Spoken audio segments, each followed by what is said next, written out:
నిదల రామ్ చరణ్ ఈయన యాక్టింగ్ కి డాన్స్ కి సపరేట్ గా ఫ్యాన్స్ అయితే ఉన్నారు. ఈ రోజు మనం రామ్ చరణ్ గారి గురించి అయితే తెలుసుకుందాం. వీడియో స్కిప్ చేయకుండా లాస్ట్ వరకు చూడండి. స్టార్ట్ చేసే ముందు ఒక చిన్న రిక్వెస్ట్, ప్లీజ్ వీడియో చూసే వాళ్ళందరూ లైక్ చేసి సబ్స్క్రైబ్ చేసుకోండి. 1985 మార్చి 20న చిరంజీవి సురేఖ గారి దంపతులకు జన్మించాడు రామ్ చరణ్ గారు. రామ్ చరణ్ గారికి ఇద్దరు సోదరి మనులు, ఒకరు శ్రీజ గారు అలాగే ఇంకొకరు సుస్మిత గారు. 2012 జూన్ 14న ఉపాసన గారిని అయితే పెళ్లి అయితే చేసుకున్నారు రామ్ చరణ్ గారు.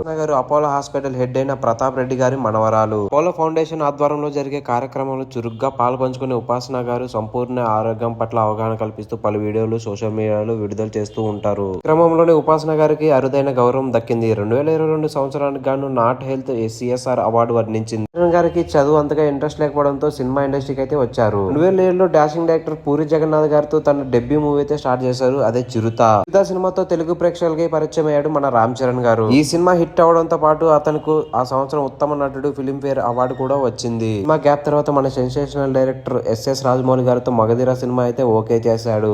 ఈ సినిమా సృష్టించిన రికార్డులు అంతా ఇంత కావు. చరణ్ గారి career one of the biggest block buster అంటే ఈ సినిమానే. ఈ సినిమా తర్వాత రామ్ చరణ్ గారు తనకంటూ ఒక గుర్తింపు అయితే తెచ్చుకున్నాడు. మగధీర తర్వాత 2010లో బొమ్మరిల్లు భాస్కర్ డైరెక్షన్ లో వచ్చిన ఆరెంజ్ చిత్రం అప్పట్లో ఫ్లాప్ అయింది, కానీ అందులో ఉన్న సాంగ్స్ మాత్రం చాట్ బస్టర్. ఈ 1 ఇయర్ గ్యాప్ తర్వాత 2011లో సంపత్ నంది డైరెక్షన్ లో వచ్చిన రచ్చ సినిమా అప్పట్లో భారీ కలెక్షన్లు వచ్చినా గానీ సినిమా అయితే ఫ్లాప్ అయింది. తర్వాత వివిఎన్ గారి డైరెక్షన్ లో వచ్చిన నాయక్ సినిమా కూడా అంతగా ఆడలేదు. వరుసగా 3 ఫ్లాపుల తర్వాత వంశీ పైడిపల్ల దర్శకత్వంలో వచ్చిన ఎవడు సినిమా అప్పట్లో మంచి బ్లాక్ బస్టర్ అయితే అందుకుంది. ఈ సినిమా తర్వాత వచ్చిన తుఫాన్ లాగే కొట్టుకోపోయింది. తర్వాత గోవిందుడు అందరవాడే అలాగే బ్రూస్లీ నటించిన ఈవి 2 కూడా ఫ్లాప్ గా నిలిచాయి. వరుసగా మళ్ళీ 3 ఫ్లాపుల తర్వాత 2016లో ధృవ వచ్చి మంచి బ్లాక్ బస్టర్ అయితే అందుకుంది. ఆ తర్వాత 2 ఏళ్ళు గ్యాప్ తీసుకుని 2018లో వచ్చింది భయ్య రంగస్థలం. అసలు ఈ సినిమా ఇండస్ట్రీ హిట్ అంతే.